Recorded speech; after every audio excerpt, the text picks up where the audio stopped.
Hello everyone. Ito, na-receive ko na yung pinadala sa GCash. Punta ng CoinsPh.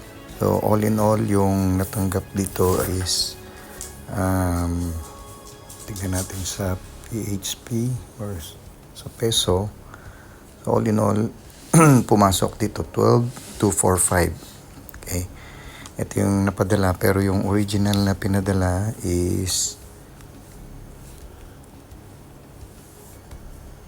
tingnan natin, ito yung pinadala kanina ni Elena, 12,260.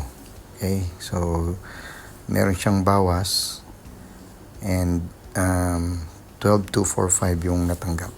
Yun, 12,245 minus 15 yun. Yung 12,260 minus 15, so may charge na 15 and confirmed na nasa coins.ph. Ito. So next move natin dito ay bibili tayo ng USDT. So dito sa coins.ph, punta lang kayo dito sa baba, itong portfolio. Okay. So para malaman niyo kung paano bumili ng USDT from coins.ph. Pag pinadala nyo yung pera from GCash, gamit yung tinuro kong paggamit ng QR code, i-upload nyo lang yung QR code. Okay? So, dito muna tayo sa QR code. Sa coins.ph, dito sa taas, sa right side, dito sa taas na to, makikita nyo yung QR code. Yan. So, dito, kung gagawa ka ng transaction, pwedeng i-scan niya yung QR code sa harapan ng phone mo. I-scan mo lang yung QR code or punta ka dito sa My Code. Yan. Para ma-create yung sarili mong QR code and then share. Tapos meron dito siyang option sa baba, save. Pwede mong i-save yan. May i-save mo na sa photo mo and pwede mo nang i-share ngayon yan para i-scan nila ngayon sa GCash.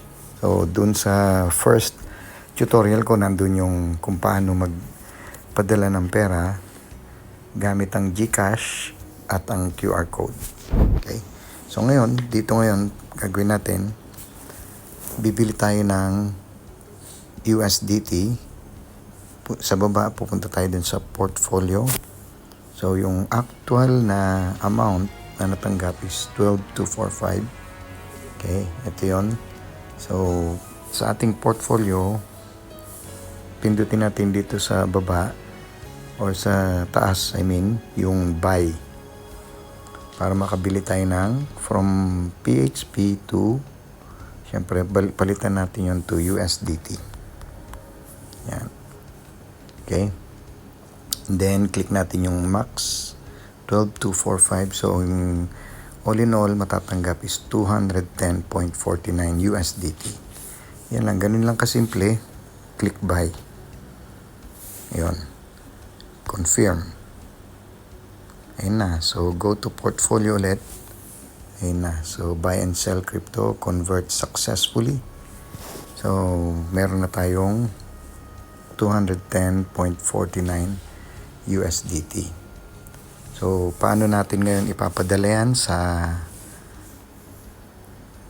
nagpadala sa atin? So, click yung USDT, then transfer USDT, send USDT, external wallet. Yan. So, dito ngayon, yung network is Tron, which is TRC20. And then, dito yung address. Kunin nyo yung address ng TRC20 and then i-paste nyo dito, tapos ilagay nyo yung amount.